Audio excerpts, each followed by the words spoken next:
कितनी बड़ी ज़्यादती है गरीब लोगों के साथ कि रमज़ान का पहला दिन है और अंधेरे में डूबा हुआ शहर है। ख़वातीन बुज़ुर्ग किस तरह अंधेरे में अपने रोज़े की तैयारी कर रहे हैं, सौदा सर्फ ले रहे हैं, या अपने कानों से सुन लीजिए।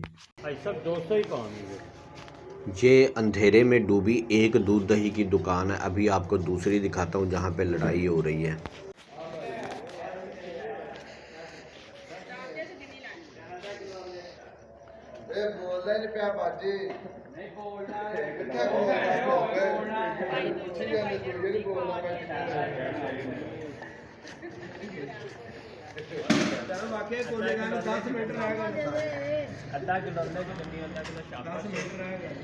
अब वो दावे बताइए कहाँ पे गए कि लाइट भी बंद नहीं होगी, गैस भी बंद नहीं होगी। अब देखिए इस हालत में इस तरह से जैसे मुल्क पे किसी दुश्मन का कब्ज़ा हो, रोज़े रखे जा रहे हैं।